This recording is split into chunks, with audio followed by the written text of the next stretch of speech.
평안하세요. 오늘도 주님께서 우리에게 허락하신 참 좋은 한날입니다. 주님 함께 하시니 새로운 힘을 얻는 귀한 한날 되기를 축복합니다. 기도하며 시작합니다. 사랑이 많으셔서 우리를 지키시고 인도하시고 채우시는 하나님의 은혜에 감사합니다. 은혜가 많으셔서 우리가 작은 목소리로 주님을 부를지라도 헤아리시고 들으셔서 응답하시는 주님 감사합니다. 그 주님을 의지하여 우리가 오늘 믿음으로 하루를 지내길 원합니다. 우리 곁에 계신 주님을 믿게 하시고 인도하시는 주님을 믿게 하시고 예수 그리스도의 십자가의 은혜로 더하시는 주님을 믿게 하여 주옵소서. 그래서 주님 주신 시간 속에서 주님 주신 소망으로 살게 하시고 부족할 때 주님 의지하게 하시고 분주할 때 주님 지혜 더하여 주시옵고 우리가 연약하고 어려울 때마다 우리 곁에 계신 주님으로 다시 힘을 내는 한날 되게 하여 주옵소서. 우리에게 또한 말씀을 허락하시는 예수 그리스도 이름으로 기도드립니다. 아멘. 오늘 우리가 함께 읽으실 성경은 시편 106편과 7편입니다. 그 중에 106편 1절에서 5절 말씀 받들어 읽습니다. 할렐루야, 여호와께 감사하라. 그는 선하시며 그 인자하심이 영원하미로다. 누가 능히 여호와의 권능을 다 말하며 주께서 받으실 찬양을 다 선포하랴. 정의를 지키는 자들과 항상 공의를 행하는 자는 복이 있도다.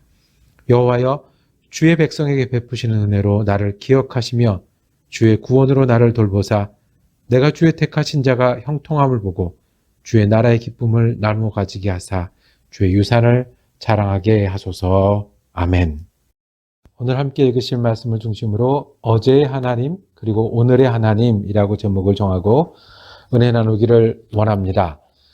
시편은 찬송가집 같습니다. 특별히 오늘 우리가 함께 읽은 106편은 할렐루야 이렇게 시작을 합니다. 할렐루야 여호와께 감사하라. 선하시며 인자하심이 영원함이로다. 시편에 가장 많이 반복되는 구절입니다. 그런데 마지막 48절에도 할렐루야로 끝납니다. 여호와 이스라엘의 하나님을 영원부터 영원까지 찬양할지어다. 모든 백성들아 아멘할지어다. 할렐루야 이렇게 말씀하십니다. 할렐루야로 시작하는 이 시편, 할렐루야로 마치는 이 찬양. 그래서 이런 시를 할렐루야 시라고 우리는 부릅니다. 찬송이었을 겁니다. 옛날에는 찬양대가 악기 연주에 맞춰서 불렀을 만한 그런 찬양이고 그렇지 않다고 할지라도 앞에서 낭송하는 사람이 예배나 아니면 특별한 절기에 이 찬양을 불렀을 거다 이렇게 여겨집니다. 이 찬양을 듣는 사람들은 그 가사 내용이 어떤 것이었을까요? 어떤 말씀으로 이 긴 찬양이 반복되었을까요? 역사 이야기가 나옵니다.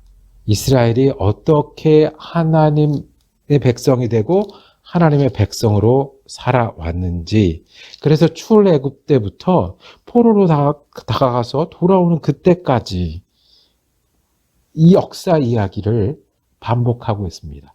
찬양 가사 1절, 2절, 3절 반복되면서 역사 이야기가 쭉 되고 거기서 계셨던 하나님을 구절구절 찬양하는 노래입니다.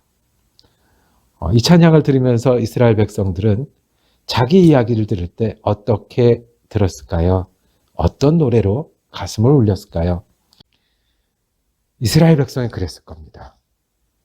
자기의 역사를 들으면서 하나님을 다시 바라보게 되었을 거예요.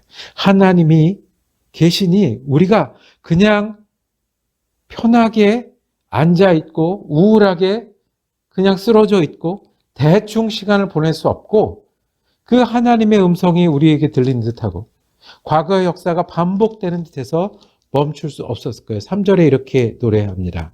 정의를 지키는 자들과 항상 공의를 행하는 자는 복이 있도다. 이 말씀을 전하는 거예요. 하나님은 정의를 지키는 자에게 복을 주시고 공의를 행하는 자에게 복을 주시는 하나님이에요. 왜요? 하나님은 공의의 하나님이고 하나님은 정의의 하나님이기 때문에 그렇습니다. 공의라는 것은 모두에게 동일하게 주는 의의입니다. 부자든 가난한 사람이든 귀족이든 아니면 노예든 누구에게나 죄, 잘못, 그리고 의무 동일하게 모자라서 눈물 흘리고 부족해서 아픈 일들이 없도록 공평하게 하는 일. 정의는 하나님의 옳은 일을 만들기 위해서 해가는 모든 일인 거예요. 아픈 사람들은 채워가며 악한 사람들은 고쳐가며 선한 사람들은 힘을 주어가며 하나님의 뜻을 이루어가는 것이 정의입니다. 이스라엘 역사는 공의의 하나님이 우리에게 공의를 베푸시고 정의의 하나님이 우리에게 정의를 베푸시고 4절에 이어서 구원을 베푸시는 여호와여 주의 백성에게 베푸시는 은혜로 나를 기억하시며 주의 구원으로 나를 돌보사. 은혜로 구원하시는 하나님임을 이스라엘 사람들은 돌아보게 한 거예요. 이어집니다. 애굽에 우리가 노예로 잡혀 있었을 때 공의의 하나님이 그 압제와 교만과 포악을 꺾어서 공의롭지 못한 자를 심판하시고 공의를 실현하셨고요.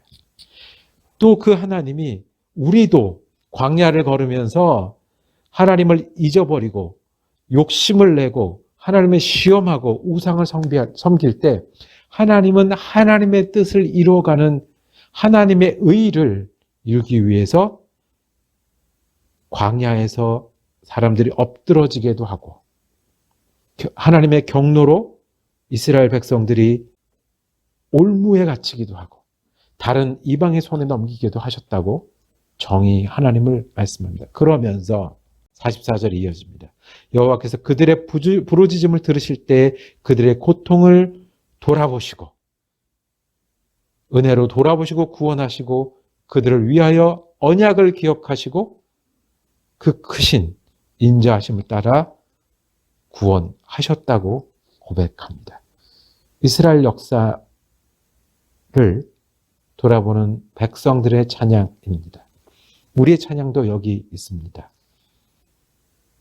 우리가 공의롭게 할 때 복 주시는 하나님, 하나님의 뜻을 이루고자 할 때 먼저 그 나라 그 일을 이룰 때 복 주시는 하나님이셨습니다. 어제까지 우리 인생에 바다를 건너오는 순간에도 우리와 함께 하셨고 그리고 우리가 옳은 일을 할 때마다 밀어주셨고 우리가 잘못 갈 때는 우리를 돌이키셨고 우리가 부족할 때는 경험을 통해서 일어나게 하셨으며 우리가 주님을 부를 때 응답하셔서 채우셨습니다. 예수님이 그래서 오셨고 99마리의 양을 두고 한 마리를 찾는 심정으로 나를 찾으셔서 구원하셨습니다. 그 예수님 때문에 우리가 오늘 있습니다. 어저께까지 하나님의 공의와 정의로 구원으로 인도하신 하나님은 오늘도 주님께서 우리를 구원하실 것입니다. 우리는요, 그래서 그 하나님을 기억하는 믿음으로 살아야 합니다. 어제까지 주님은 인도하시고 채우시고 때로는 꺾으시고 때로는 구원하셔서 오늘 여기까지 오게 하셨습니다.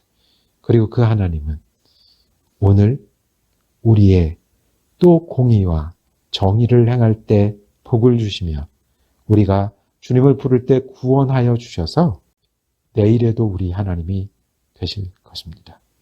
오늘 우리에게 쉽지 않은 일들이 있고 쉽지 않은 순간이 있을 때 기억하십시오. 어저께까지 인도하신 하나님이 오늘 우리의 하나님이십니다.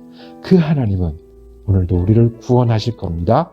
그래서 내일에도 하나님이 되실 것입니다. 기도하겠습니다. 주님,